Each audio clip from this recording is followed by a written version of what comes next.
Well, hi, tubers and tubettes. It's the old dog coming at you. And I'm with my friend John. And John's going to give us a little background on himself. I'm going to kind of walk you through a little bit of it. I met John about 2 months ago, I think, in person. We met more in than Asbury. that. But anyway, yeah. Okay, well, you know. Okay, How 2 long months. is it? 2 months? 2 months. All right. So anyway, and he told me this story. And so I'm going to have him relay it to you a little bit.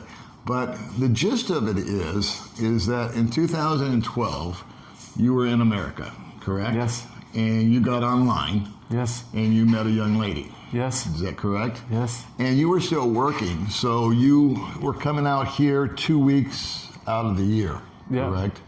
And so you met this young lady and you fell in love. Yep. And then what happened?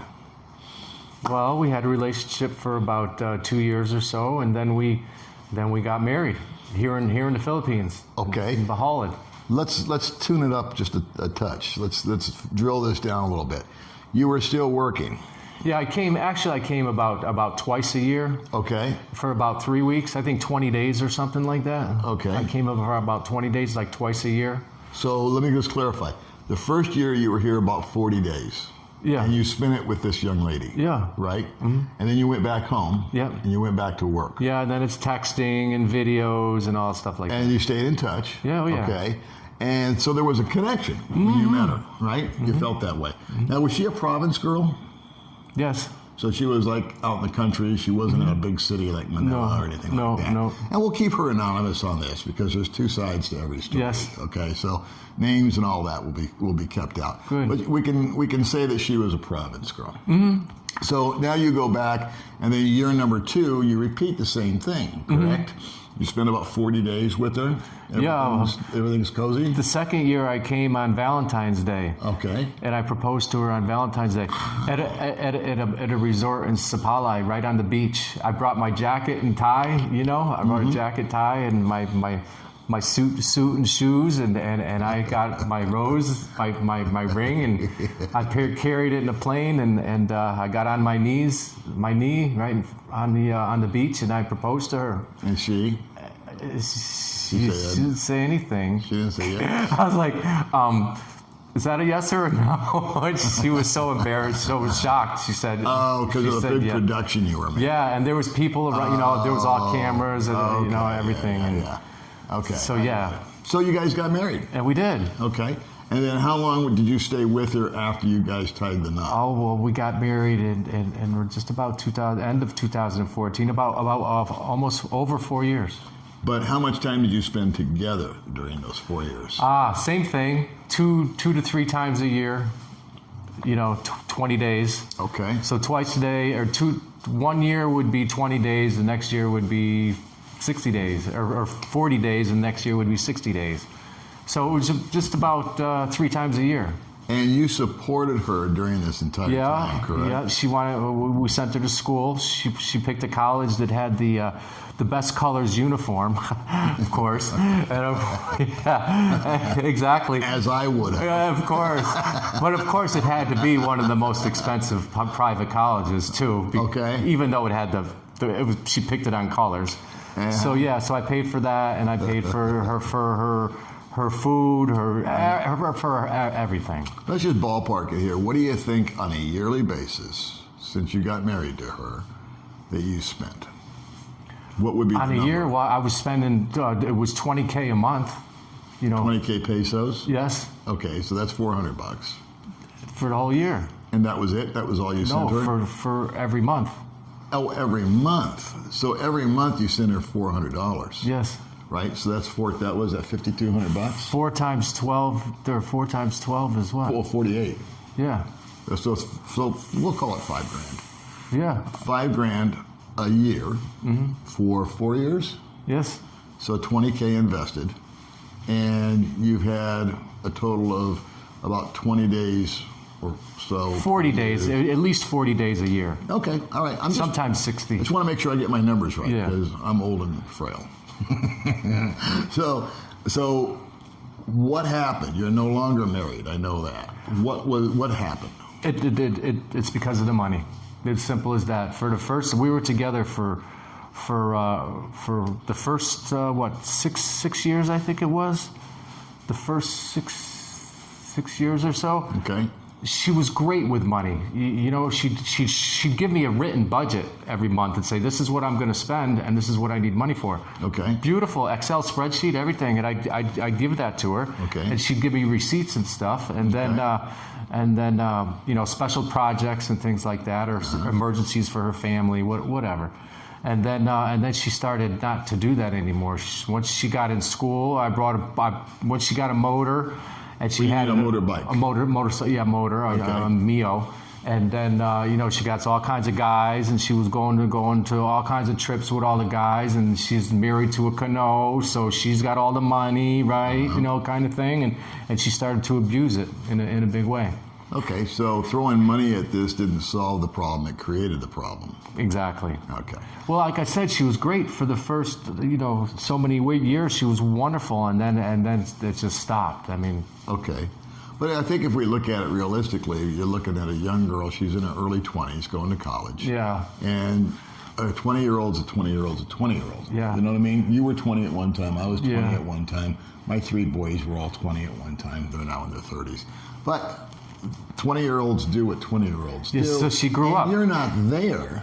Exactly. Okay, so, but the money's coming in. And I don't know if her feelings for you changed. I mean, I'm not Dr. Phil here. But I just know that she was left to her own devices. She was no longer in the province. She's in college. She's got college friends, whether it be girls or boys or both or whatever. Yeah. And I think that just sort of created its own dynamic. Mm-hmm. So maybe had the money not been coming in so deeply, do you think that would have been something that would have maybe quelled that situation? Or actually, was it a loss of feelings between the two of you? Or can you kind of, I know it's personal and I don't want to dig No, I into tell deep, you but exactly what happened. You can tell what you want to tell here. It wasn't, I don't think, it became the money.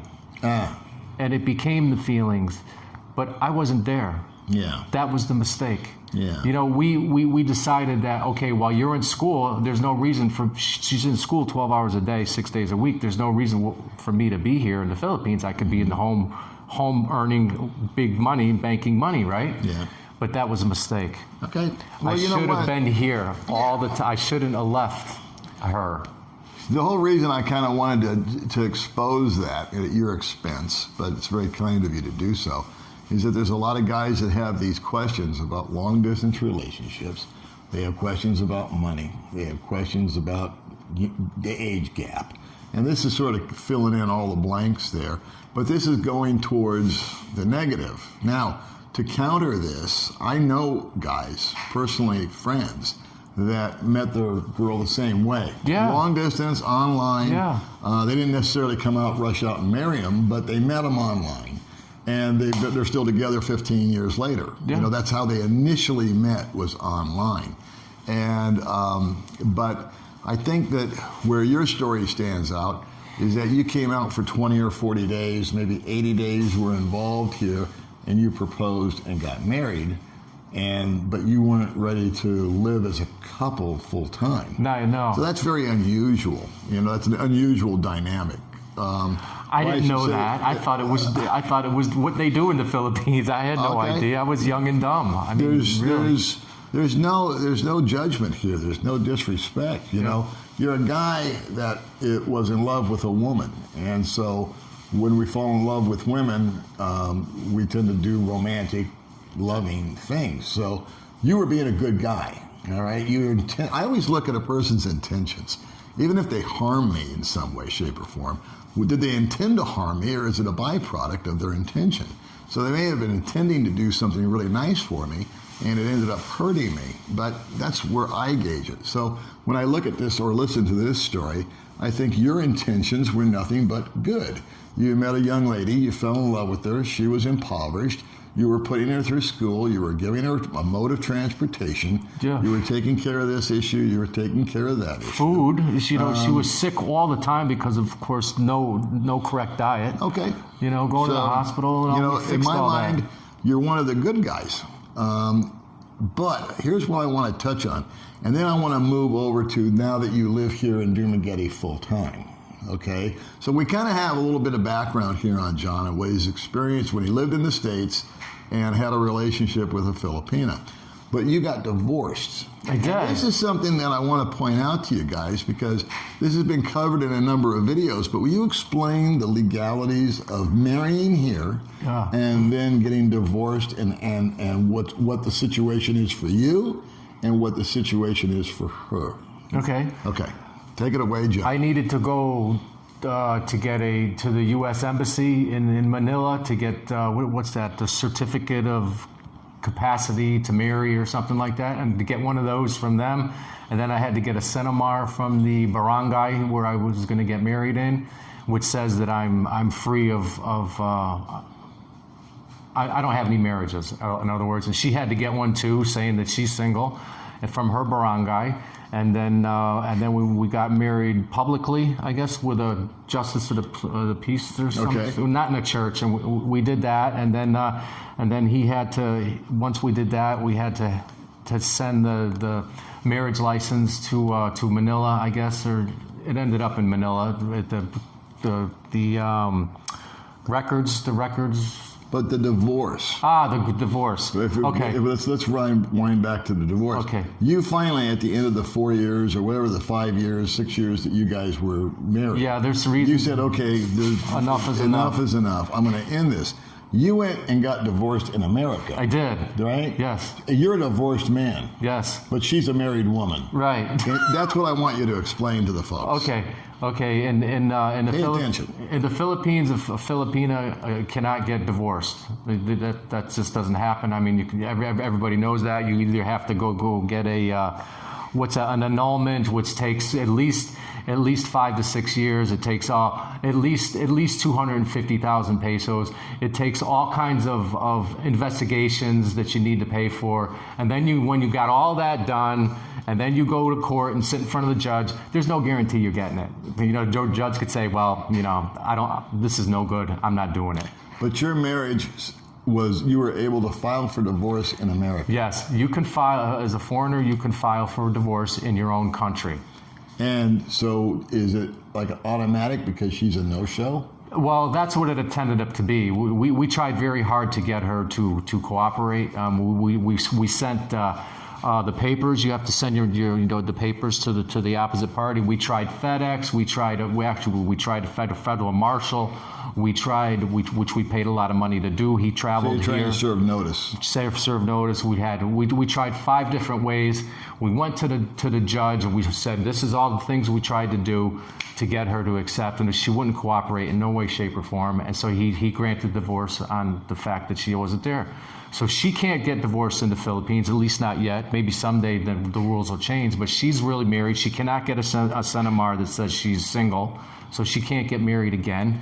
And I have a divorce paper saying that I'm divorced in the U.S. and I can come here and I can actually apply for another Senomar. However, I've heard that the rules have changed a little bit, where I have to go to an attorney and have my name cleared of the Senomar, which they say that costs around 2,000 or 3,000 pesos. Okay. But that's or 2,000 or 3,000 U.S. dollars. Okay.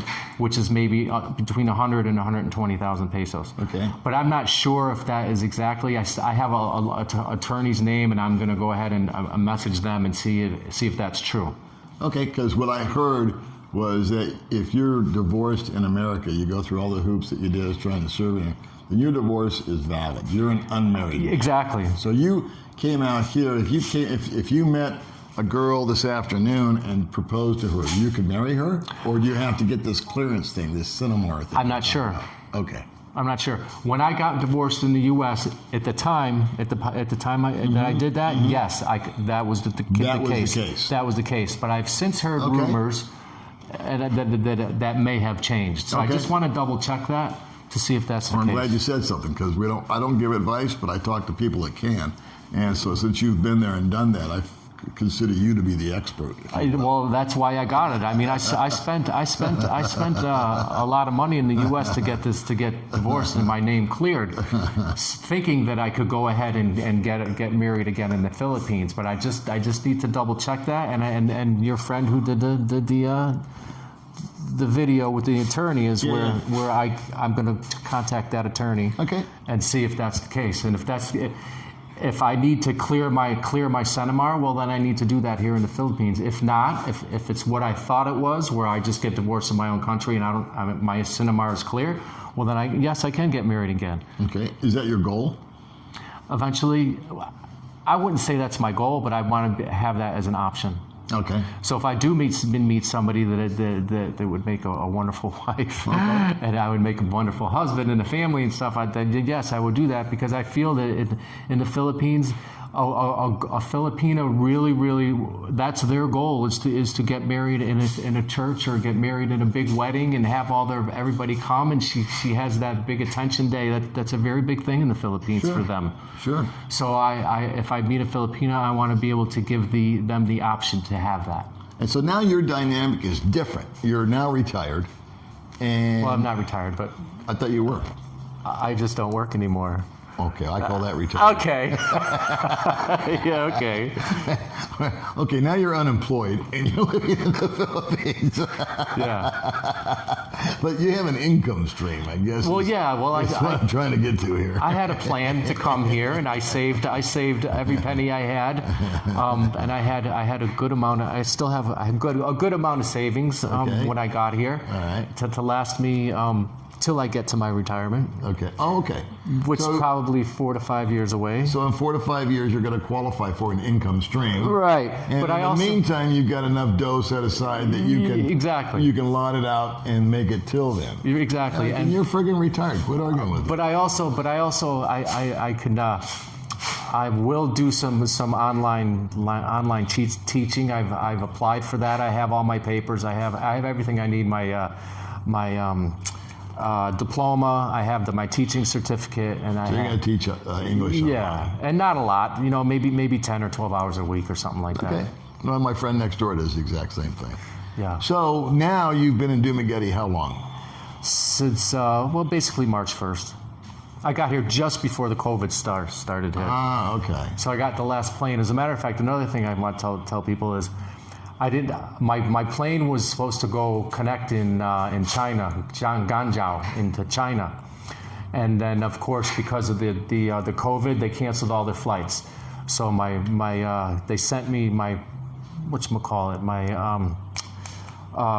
anyway, the people, who's the guys who book our tickets? Travel agent. Yeah. He sent me to a place to connect in Taiwan, and I didn't want to go to Taiwan because it was uncertain about that. So I ended up in Qatar, Doha, Qatar, and it was a wonderful trip. There was no worries with the coronavirus. So when I got here, everybody in the Philippines, the health department, everybody who questions me says, "Okay, you came from a good place, so we don't worry about you." Okay. So now you're here about 4 or 5 months now, Yeah, right? yeah. And so your goal to come here was to just sort of relax. Yes, exactly. Is your goal to meet somebody else, or are you just kind of spending time to yourself? Where's your after this first experience? Where's your mind at? Where's your head at? No resentments. Okay. Not at all. I mean, I went through a time, of course, where I was extremely resentful, but I worked all that through, and I'm good right now. But the reason why I came here is because I think I'm a lot like any of your other people who do this, your other interviewers, is I'm fed up with the U.S. I'm fed up with the 9 to 5. I go work 9 to 5. I go to my 10-minute lunch break at 9:10, and then I get my lunch break for 30 minutes, not 1 minute before, not 1 minute after. Yeah. And then when I'm done with work, I go work out, and I come home, I cook my supper, and then I go online for a few minutes, and then I do it again 5 days a week. Yeah.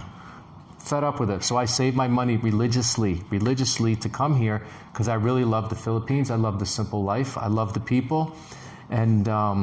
And I do hope to meet somebody here again. And I told you I didn't want to use the online stuff. I know that works for some people, but for me, I did come here and I met a few people based online and videos and chatting and all that. And it didn't work for me because there was no chemistry. Mm-hmm. The great chemistry online, mm-hmm. With videos and chats, but in person, I found that there was no no connection. Well, here's what I kind of wanted to stress on this video was that there are so many stories out there about how when the minute the foreigner steps off the plane, the girls are throwing themselves at you and they're all looking at you. And I never found that to be the case with me. And I figured, well, I'm an old guy, I'm 65. I mean, who's gonna be interested in me? But then you're a younger guy and you're in good shape and all that good stuff. But did you experience any of that? Not at all. Okay. Okay, when I met my wife for the first time, my ex-wife, when I first met in Manila, that was an amazing experience. When you meet in Manila, the girl can't come in. At least when I was there, I don't think she could come in. Still can't come in, but maybe. I don't know if the rules have changed, but the girl cannot come into the gate area or into the airport to meet you. There's lanes A through Z that are lined up. You have to go out the airport, across the street, and it's lined up, A to Z, little walkways that people get up. And you'd say to your girl, I'll meet you in number H. I didn't know that. She would come out, she would go to H, I would go out to the street, and I would try to find H, and of course all the Filipinos try to help me. They know why I'm there, So I'm frustrated anyway, and I get off the plane my first time. I just put my bag down in the middle of the street, and I'm going, I'm yelling her name because I don't know what to do. And somebody went and got her and brought her out and right into the middle of the street. Now you got thousands of people here in all these walkways, and there's me and her meeting for the first time right in the street. It was like a Hollywood story, I swear. Jeez. We met each other. We looked at each other. Ran and hugged each other. It was just an amazing experience. But now these days here, no, when I don't meet anybody online, no, people don't. It's not true. Girls don't fall all over you and say, oh, there's a foreigner. Woo, I'm going to do whatever. No, it's not like that at all. So I found the girls to be very shy. Okay. I found the girls to be very skeptical of the foreigners for whether all the horror stories or that they hear or anything like that. But I've met girls, I've went and met their families. I went to a couple girls I did meet here, and that didn't work out either because their families didn't like them dating a foreigner for some reason or another. But okay. But I just needed to be patient because I was one of those guys who said, well, I'm just going to meet somebody. God, I'm only here a week. My gosh, I met 10 girls. No. Did you have that impression? I did. Okay, so that's what I'm trying to dispel here. And this is, it's not me giving advice, it's him telling you the story. No, I did. I really did. And so you heard his online experience, and unfortunately that didn't work out. And now he's here in person, and I think that you've been hamstrung a lot since you first got here because of the coronavirus. Oh, so, there's no question. There's just no way for you to get out and about. There's nowhere really for you to go except on Wednesdays and Thursdays. If someone was to meet you, everybody's been coronaed to death out here. Mm-hmm. And even guys that have lived out here for well beyond you, friends of mine that are been here as long as I have, if not longer, and they're single, they haven't been able to meet anybody just because they're a half hour away, and it's all about the pass. So I think that I know that you've been a little disappointed, if I heard you correctly when we were chatting earlier, that you haven't really met anybody, you haven't really connected with anybody yet. But how's your feelings towards your future? Once this corona thing fades out, are you going to be satisfied with your lifestyle now if you don't meet a girl? Or is that going to be still something that is your primary objective? Or where is John headed? What is your goal here? Well, in a lot of ways, it's kind of like in the U.S. When you meet somebody, when you go to look for somebody in the U.S., it takes time. Mm-hmm. You just have to be patient. Mm-hmm. There's many. I've also met many girls here in in Dumaguete after the fact, after I stopped being impatient and stuff. Mm-hmm. There's really a lot of nice girls here, but it takes time and patience to meet them. I agree. I think that it took you 2 years to find May, right? At least. So you realized that too when you first got here. So I'm trying to convey that is that you can, and there's nothing wrong with that. I mean, if you're living in America or if you're living in Britain or Australia and you're in the dating scene, if you will, no matter what your age is, there's probably, you don't just meet one girl and get married. No. You're going to maybe go on one date with one girl and then 7 dates with 7 different girls, depending on your schedule and your work and everything else. When you're retired and you're here, it's a little different dynamic because you can focus on it a little bit more. Mm-hmm. Like I said, you've been hamstrung because of the corona thing. But I think that when you go out, if this my experience is, I always meet somebody when I least expect it and when I'm not trying to. Does that make any sense? It's true. And the reason why is that I'm relaxed. I'm not putting on the dog. You know, I'm not trying to be, I'm not trying to impress anybody. Just being me. And I'm not on a mission.